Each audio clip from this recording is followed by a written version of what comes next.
cadre de la phase pilote du projet Volontaires de Paris en 2019, l'Institut d'études avancées de Paris a conçu un module citoyen-acteur pour apprendre aux citoyens à résoudre, en petits groupes, un problème concret en montant un projet réaliste et sans budget complémentaire. Le module est constitué d'un cours de 50 minutes sur la théorie de l'installation et de séances de travail en groupe, 3 à 5 séances de 2 heures selon les groupes. Lors de ces séances, le groupe monte un projet local de développement durable ou d'utilité citoyenne et prépare une présentation de ce projet. Le cours a eu lieu à la mairie du 4e arrondissement le 18 avril 2019. 3 groupes de volontaires se sont inscrits sur les thèmes végétalisation, cours oasis, salle rafraîchie. Les groupes se sont réunis à l'IUA de Paris, courant mai et juin. Les groupes ont bénéficié d'une facilitation par l'IUA avec Filippo Muzzifalconi, étudiant dans le master créé par Sadi Lalou à la London School of Economics. Chaque projet doit être réaliste, faisable jusque dans le détail. Qui fait quoi, quand, comment, avec quelles ressources, et ne pas nécessiter de financement particulier. La faisabilité est primordiale. Le projet est essentiellement réalisé par les citoyens eux-mêmes ou d'autres habitants du quartier. Il peut s'appuyer sur les compétences et services existants dans la mesure du raisonnable.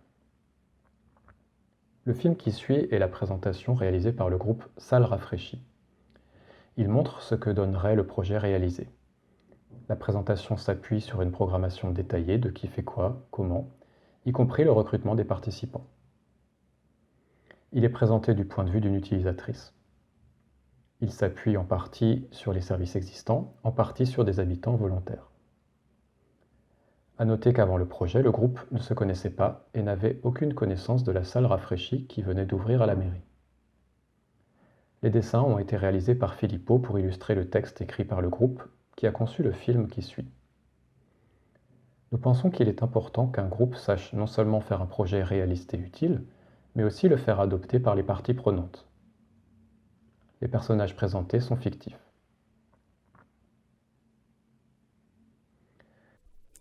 Le travail de notre groupe était de mettre en avant l'existence de la salle rafraîchie du 4e arrondissement, la salle Sophie Germain, et des animations que l'on souhaite y développer. Dans le montage vidéo qui va suivre, vous allez découvrir le fruit de notre travail qui a pour thème la mémoire de l'arrondissement. Nous sommes le mercredi 10 juillet 2019. Météo France prévoit aujourd'hui un pic de température dans l'après-midi. Le plan canicule niveau 3 est activé par le préfet d'Île-de-France. Élise Vasseur, épouse Perrin, a toujours vécu dans le 4e arrondissement. Elle est née en 1921, pendant les années folles, rue de Rivoli, où ses parents tenaient une droguerie. Depuis le décès de son mari Gabriel, en 2010, elle vit toute seule dans leur appartement du 3 rue de la Colombe, sur l'île de la Cité. Une aide à domicile passe faire le ménage 2 fois par semaine et elle se fait livrer ses courses et porter ses repas à domicile.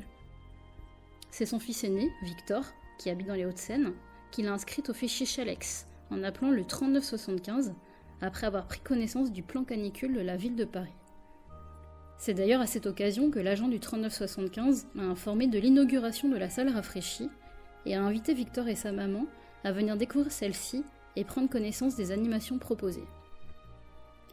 À midi, un opérateur du centre d'appel de la ville de Paris, situé à Bagneux, appelle Madame Perrin pour savoir comment elle va, lui rappeler de s'hydrater et savoir si elle souhaite venir passer l'après-midi dans la salle rafraîchie, le temps que la météo redevienne plus clémente. Elle hésite un peu, parce qu'elle est affaiblie par la chaleur et ne se sent pas la force de bouger de son canapé. Mais elle se laisse convaincre par l'idée de participer à une animation, l'atelier mémoire du quartier. Comme elle se déplace à l'aide d'une canne, l'opérateur lui annonce que le KSVP va lui adresser un taxi pour 14h15. À 14h, un employé du pôle citoyen de la mairie du 4e ouvre la salle. Il s'assure d'une part que la configuration est adéquate pour l'organisation de l'atelier et que l'approvisionnement en bouteilles d'eau a bien été fait. De 14h à 14h30, le médiateur accueille l'animateur du jour, un étudiant ou un bénévole du Paris historique, et organise un briefing avec l'équipe du pôle citoyen, du KSVP pour faire le point sur l'organisation de l'après-midi, le nombre de personnes attendues, les besoins éventuels. Il rappelle également son rôle à l'animateur, favoriser les échanges entre les participants et essayer de récupérer des supports pour capitaliser l'expérience. De 14h30 à 16h30, tout le monde est arrivé, l'animation peut enfin débuter. Élise Perrin ne se fait pas prier pour raconter son histoire. Elle a même pensé à venir avec un album photo. Elle est fière de dire qu'elle est née l'année de création du numéro 5, le parfum mythique de Chanel. Cela entérine son statut de parisienne pure souche. Elle raconte qu'elle était infirmière à l'Hôtel Dieu, le plus ancien des hôpitaux de Paris pendant la Seconde Guerre mondiale. Elle a été témoin de la rafle dans le Marais, le 22 août 1941. Avec des collègues, elles ont accueilli et caché des rescapés au sein de l'hôpital. C'était dangereux, mais il fallait le faire. Elle explique également comment un de ses collègues a mis en place entre 1940 et 1944 un réseau d'aide à la résistance parmi le personnel, permettant de faire évader des militants. L'hôpital servait aussi de stock de médicaments pour les résistants. Dès qu'une alerte aérienne retentissait, il fallait se presser pour aller se cacher dans l'abri anti-bombardement construit en sous-sol dès 1933. On y accédait grâce à un escalier situé près d'une des salles d'attente. Le but ? Se protéger contre les effets de souffle des bombardements, les éclats de projectiles et l'effondrement des immeubles. Il était approvisionné en vivres et en eau potable, mais aussi en pelles, pioches, haches et scies pour dégager les éboulements éventuels. C'est là, à quelques mètres en dessous du niveau de la mer, que l'équipe hospitalière allait se terrer, en attendant qu'une personne extérieure vienne les faire sortir, à l'aide d'un code sur la porte. Pendant toute la durée du confinement, les médecins, les infirmiers et les patients pouvant marcher devaient tourner la grande manivelle au fond de l'abri, pour pouvoir respirer et aérer l'espace d'une trentaine de mètres carrés. Aujourd'hui, ce bunker est devenu un local d'archivage. Madame Perrin évoque enfin sa rencontre avec Gabriel Perrin, membre des FFI, lors de la libération de Paris en août 1944, qui deviendra par la suite son mari. 16h30. L'atelier touche à sa fin. L'animateur remercie Élise Perrin pour son intervention, ainsi que tous les participants. Le CASVP organise le retour de chacun à son domicile. De 16h30 à 17h, le médiateur débriefe l'après-midi avec l'animateur qui lui restitue le contenu récupéré. À 17h, un employé du pôle citoyen vérifie que tout est en ordre et ferme la salle.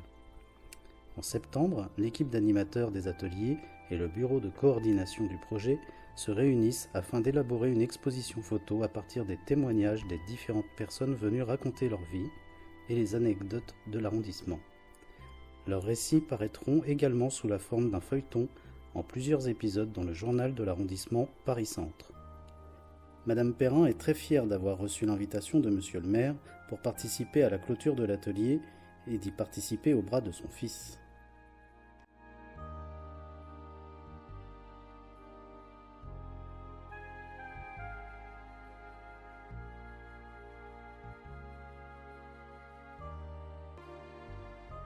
Le film réalisé par ce groupe est particulièrement réussi. Le groupe Cours Oasis a conçu un beau projet où des binômes grands-parents-petits-enfants utilisent le week-end la cour d'école pour des lectures publiques de contes, par les plus jeunes comme les plus âgés. Cela permet de construire du lien social élargi entre familles d'enfants de la même école, de faire le lien avec le programme scolaire, d'apprendre aux enfants à parler en public, de renforcer les liens familiaux et la transmission, et de donner un peu de temps personnel aux parents. Leur film est une petite pièce de théâtre avec des masques. Le groupe Végétalisation s'est réuni plusieurs fois mais n'a pas produit de présentation finale de son projet. Si nous voulons pouvoir faire face aux enjeux compliqués qui nous attendent, notamment la transition climatique, il est important d'avoir une capacité de subsidiarité, c'est-à-dire que les décisions et l'action soient faites au niveau le plus proche du problème, et en particulier que les citoyens puissent eux-mêmes agir sur leur ville, naturellement en collaboration avec les collectivités locales, avec les mairies par exemple, mais il faut qu'on puisse avoir beaucoup de gens qui soient mobilisables rapidement en cas de problème. La résilience, c'est quelque chose qui se travaille tous les jours, c'est quelque chose qui est fondé sur la vie de quartier, sur la solidarité, sur la cohésion sociale. Et ça ne se fait pas tout seul. Il faut qu'il y ait des gens qui soient capables d'organiser les activités, qui soient capables de créer du lien social. L'IEA a ensuite réalisé, en collaboration avec la mairie du 4e en 2019-2020, un cycle destiné aux enfants de CM2, les petits volontaires de Paris, dans lequel un groupe de 6 enfants des écoles communales de Paris-Centre a effectué la formation des volontaires, y compris le projet Citoyen Acteur. Le cycle a été encadré par l'IEA avec Caio Brandao, un doctorant suivi par Sadi Lalou. Les enfants ont suivi le même cycle de formation que les adultes. Les petits volontaires de Paris ont fait avec l'IEA un projet de végétalisation de la rue du Petit Musc. Un projet assez audacieux, avec des arches de rosiers. Malheureusement, il n'a pas pu être mené à son terme à cause du confinement. Voici un petit film réalisé par les enfants eux-mêmes sur TikTok.